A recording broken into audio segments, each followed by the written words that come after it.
الرحمن علم القرآن خلق الإنسان علمه البيان الرحمن পরম করুণাময়।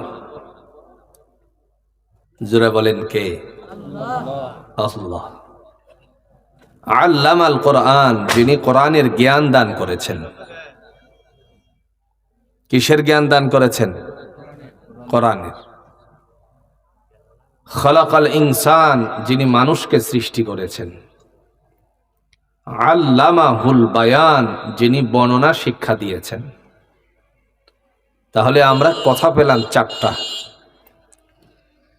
প্রথম নাম্বার কথা হলো আল্লাহ বলেন আর রহমান, পরম করুণাময়। কোরআনুল হাকিমে আল্লাহ রাব্বুল আলামিন তিনি ডাক দিয়ে বলেন, বান্দারে পরম করুণাময়কে একবার চিনো। তোমরা যদি আমারে ডাক দাও, আমি তোমার ডাকে সাড়া দেওয়ার জন্য সদা সর্বদাই প্রস্তুত থাকি। সুবহানাল্লাহ। কেমন ডাকটা দেখেন। কোরআনুল হাকিম আল্লাহ বলেন, কুল উদউল্লাহ আবিদুর রহমান। বান্দারে তুমি যদি আমাকে আল্লাহ বলে ডাকো অথবা রহমান বলে ডাকো, যেই নামেই ডাকো না কেন, তোমার ডাকে সাড়া দেওয়ার জন্য প্রস্তুত আছি। আমাদের সমাজে পূর্বকার সময়ের একটা গজল প্রচলিত ছিল। সেই গজলের ভাষা আর আল্লাহর ভাষার মধ্যে অনেক পার্থক্য। গজলটা এমন ছিল, খোদা তোমায় ডাকতে জানি না, ডাকার মতো ডাকলে খোদা কেমনে শুনেন না। ছিল কিনা বলেন? ডাকার মতো ডাকলে খোদা কেমনে শুনেন না। খোদা শব্দের স্ত্রীলিঙ্গ পুল্লিঙ্গ আছে, কিন্তু আল্লাহ শব্দের কোনো স্ত্রীলিঙ্গ পুল্লিঙ্গ নেই। আমরা আল্লাহ শব্দের ব্যবহারটা এইভাবে পেয়েছি। কোরআনুল হাকিম দিয়ে নামাজের মধ্যে যখন সালাত আদায় করে, তখন বান্দা ছোট্ট সূরা তালাশ করে। সুন্নতের মধ্যে কিংবা একা একই যখন সে সালাত জামাত ধরতে পারলো না, তখন সে শুরু করলো আর চিন্তা করলো সকল ছোট্ট সূরাগুলো কোন জায়গায় থেকে নেওয়া যায়। বান্দা তখন পড়ছে কুল হুয়াল্লাহু আহাদ। কুল, ও নবী বলুন, আপনি বলুন আল্লাহু আহাদ, আল্লাহ হলেন এক। আল্লাহ কয়? একটু জোরে বলেন, আল্লাহ কয়? আল্লাহ হলেন এক। সেজন্য আল্লাহ রাব্বুল আলামিন তার ব্যাখ্যা দিতে গিয়া বলেন, লাম ইয়ালিদ ওয়ালাম ইউলাদ। আল্লাহর কোন স্ত্রীলিঙ্গ পুল্লিঙ্গ কোনটাই নাই, কারণ তিনি নিজেই ঘোষণা দিয়েছেন সূরাতুল ইখলাসের মধ্যে। তিনি বলছেন, লাম ইয়ালিদ ওয়ালাম ইউলাদ, আমি কাউকে জন্ম দেই নাই, কাহার থেকে জন্ম হয় নাই। তার মানে হলো তিনার বিবিও নাই, মাও নাই, বাপও নাই। জোরে বলেন ঠিক কিনা? সে আল্লাহ রাব্বুল আলামিন ডেকে বলেন, কুল উদউল্লাহ আবিদুর রহমান। বান্দা, তুমি যদি আমাকে আল্লাহ বলে ডাকো অথবা রহমান বলে ডাকো, যেই নামে ডাকো না কেন, তোমার ডাকে সাড়া দেওয়ার জন্য আমি আল্লাহ সদা সর্বদাই প্রস্তুত আছি। আরেকটা সমাজের তীক্ষ্ণ কথা হলো, অ্যাডভোকেটের সাথে কথা বলার জন্য, খুব ভালো করে বুঝবেন, অ্যাডভোকেটের সাথে কথা বলার জন্য অথবা বিচারকের সাথে কথা বলার জন্য দেখা গেল একজন লয়ারের প্রয়োজন হয়। আর আল্লাহ রাব্বুল আলামিনের কাছে কথা বলার জন্য বান্দার কোনো লয়ারের দরকার নাই। আল্লাহ নিজেই ঘোষণা দিচ্ছেন, বান্দাকে ডেকে বলেন, তুমি যদি আমাকে ডাক দাও, তোমার ডাকে সাড়া দেওয়ার জন্য সদা সর্বদাই আমি আল্লাহ প্রস্তুত থাকি। সুবহানাল্লাহ বলেন। দলিল কোরআন দিয়ে আল্লাহ বলছেন,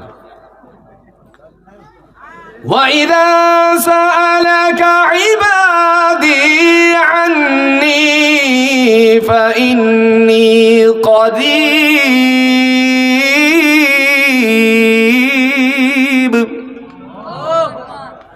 أُجِيبُ دَعْوَةَ الدَّاعِ إِذَا دَعَانِ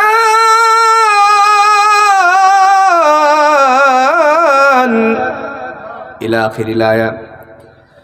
আল্লাহ বলেন, লোকেরা প্রশ্ন করে আমি আল্লাহ কোথায়? নবীজি আপনি জানিয়ে দেন, বা ইন্নী করিব, আমি তাদের অতি সন্নিকটে। কতটুকু সন্নিকটে? এই কথার ব্যাখ্যা করতে গিয়ে তিনি তাফসীর করেছেন অন্য আয়াত দিয়ে। তিনি বলেন ওয়া নাহনু আকরাবু ইলাইহি মিন হাবলিল ওয়ারিদ। বান্দার ঘাড়ে একটা রগ আছে, যেই রগটাকে বলা হয় শাহেরা। আল্লাহ বলেন এই শাহেরা রগের চেয়েও আমি তোমার অতি সন্নিকটে আছি। সুবহানাল্লাহ। আর আল্লাহর একটা সিংহাসন আছে, সেটা হচ্ছে আলাল আরশ, আরশের উপরে। কিন্তু তিনি সেখানেই নয়। ওয়া নাহনু আকরাবু ইলাইহি মিন হাবলিল ওয়ারিদ, এই আয়াত দ্বারা স্পষ্টতর বান্দার শাহেরা রগের চেয়েও আমি অতি সন্নিকটে। জোরে কন্না সুবহানাল্লাহ। মহান আল্লাহ রাব্বুল আলামিন ডাক দিয়া বলেন আর রহমান, পরম করুণাময়। তিনিই হলেন পরম করুণাময়। পৃথিবীর জমিনে তার চেয়ে বড় আপন, বড় প্রিয় মানুষের জন্য আর কেউ খুঁজে পাওয়া যাবে না। বান্দা আমরা যা করি তার একটা বর্ণনা সহজ করে দিলে সহজে বুঝে আসবে। আপনার গসিহাটা বাজারে ব্যবসা আছে, এই জায়গায় কর্মচারী রাখছেন দোকানরে পরিচালনা করার জন্য। এই আল্লাহর বান্দা যদি ত্রুটি বিচ্যুতি করে, আপনি সাথে সাথে অ্যাকশন নেন। নেন কি নেন না? তুই এই কাজটা যে করলি, বলেন কি বলেন না? যদি ব্যতিক্রম হয় তার চাকরিটা আপনি শেষ করে দিবেন। আল্লাহ বলেন বান্দারে আমি যে কত বড় রহমান, আমি যে কত বড় পরম করম দয়ালাময়, পরম করুণাময় আমি, দয়াময় আমি। একবার চিন্তা করো, তুমি আমার কত কাজের বিরুদ্ধাচরণ করো, কত কাজ তুমি করো না, কত দিকে আমি ডাকছি তুমি সেই ডাকে সাড়া দাও না। আমি ইচ্ছে করলে সাথে সাথে তোমার কণ্ঠনালীটা চেপে দিয়ে জানটারে নিয়ে নিতে পারতাম, কিন্তু আমি তা করি নাই। আমার নাম হলো আর রহমান। জোরে কোন সুবহানাল্লাহ। পরম করুণাময়। মানুষের সুযোগ দিয়েছেন আল্লাহ, কিন্তু সুযোগ অনুযায়ী আমরা যা করতেছি তার একটা হিসাবও আছে। কথা কোন নাই? আল্লাহ ছাড় দেন, ছেড়ে দেন না। দেখেন না কি সুন্দর অবস্থা।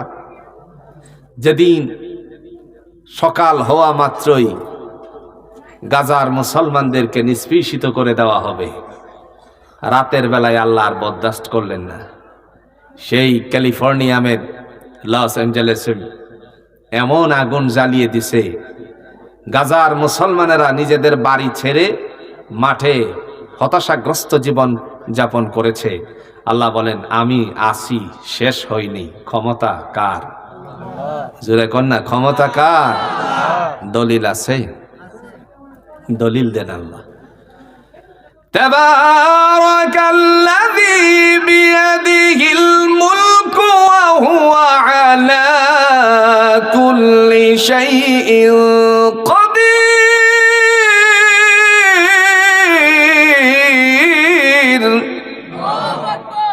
আমি হলাম বরকতময় রব, যার হাতে ক্ষমতা।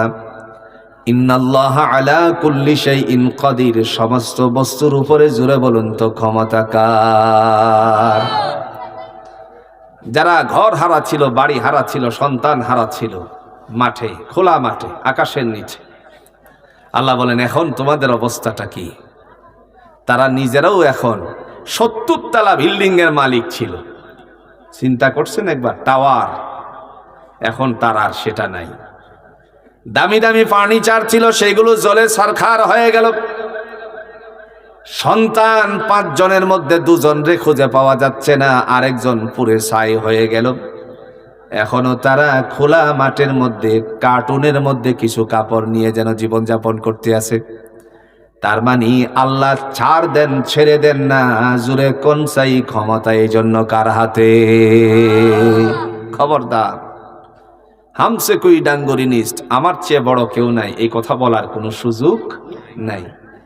কাকে আপনি কি বলবেন, কার আমল কখন কোন জায়গায় আল্লাহর কাছে কবুল হয়ে রইছে, সেই জায়গায় তো আপনি আমি জানি না। ঠিক না? কোন তিনিই হলেন রহমান, সেই পরম করুণাময়। ডাক দিয়া বলেন আল্লামাল কোরআন, আমি তোমাদেরকে কোরআনের জ্ঞান দান করছি। সুবহানাল্লাহ বলতেন না? কোরআনের জ্ঞান দিছে কে? আল্লাহ। এটা খুব ভালো করে বোঝেন।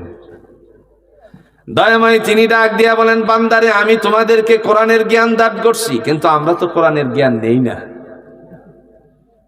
এই আয়াতের দ্বারা কোথাও এমন কথা নাই বড় আলেম হতে হবে, মুফতি হতে হবে, মুহাদ্দিস হতে হবে। আল্লাহ বলেন আমি কোরআন তোমাদের কাছে আরবি ভাষায় অবতীর্ণ করেছি যাতে করে তোমরা বুঝতে পারো। সুবহানাল্লাহ। কে বলছে? দলিল আছে কি? দলিল দেন আল্লাহ। ইন্না আনজালনাহু কুরআনান আরাবিয়্যান লাআল্লাকুম তা'কিলুন।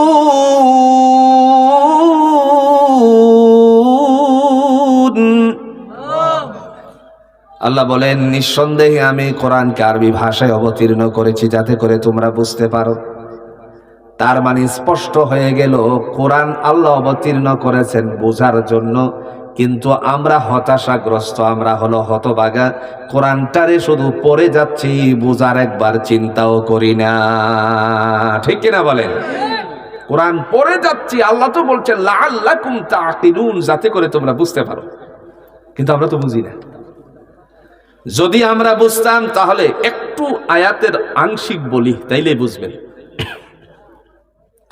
সালাতে যখন আমরা গেলাম, নামাজে ইমামের পিছনে দাঁড়ালাম কিংবা সুন্নত পড়লাম, এই সময় আমি পড়ছি ইয়্যাকা না'বুদু ওয়া ইয়্যাকা নাস্তাঈন, আল্লাহ তোমারই ইবাদত করি এবং তোমারই কাছে সাহায্য চাই। এই কথাটা বলার পরে যদি আমি সত্যিকার অর্থে আল্লাহর জন্য 4 ঘোষণার 1 ঘোষণা দিয়ে থাকি, তাহলে কোশ্চিনকালেও আমি আল্লাহ ছাড়া ভিন্ন জায়গায় সেজদা দিতে পারি না। ঠিক কিনা বলেন? সাহায্য চাই আল্লাহ তোমার কাছে, তোমারই ইবাদত করি, তোমার কাছে সাহায্য চাই। নামাজে আসেনি সূরা ফাতিহার ভিতরে আল্লাহ বলছেন ইয়্যাকা না'বুদু ওয়া ইয়্যাকা নাস্তাঈন, আল্লাহ তোমারই ইবাদত করি এবং তোমারই কাছে সাহায্য চাই। জাতির মানুষ এই কথাটার উপরেও যদি আমল করত, তাহলে আল্লাহ ছাড়া কোনো জায়গায় মাথাটা ঠেকাইতে পারত না। সাহায্য যদি কামনা আল্লাহর কাছেই করতে হয়, তাহলে ভিন্ন কোনো জায়গায় গিয়ে সন্তান চাইতে পারত না। আজ কথাটার সাথে যেন মনে পড়ে গেল, এই জায়গায় এবং আমার বাড়ির জায়গার পাশেই একটা সময় বাবারও মামু ছিল, আবার দেখা গেল ছেলেরও মামু ছিল। কথাটা বুঝেন নাই? এই জায়গায় আমি লক্ষ্য করেছি কতই যে অজুহাত নিয়ে শুধু খেতার খাতা। কি আমি কিন্তু কাউকে খর্ব করার জন্য কথাটা বলি নাই, শুধুমাত্র এই জিনিসটা বোঝার জন্য বলছি। আমরা তো নামাজি, নামাজ পড়ি, নামাজে পড়ছি ইয়্যাকা না'বুদু ওয়া ইয়্যাকা নাস্তাঈন, আল্লাহ তোমার ইবাদত করি, তোমার কাছে সাহায্য চাই। যদি সত্যিকার অর্থে আল্লাহর কাছে সাহায্য চাইতাম, তাহলে খেতা নিয়ে ওই জায়গায় যেতে পারতাম না। ঠিক কিনা বলেন? সাহায্য তো আল্লাহর কাছে চাইছি। ছেলে নাই, মেয়ে নাই, আছে না এরকম? আল্লাহর কাছে বলতে হবে।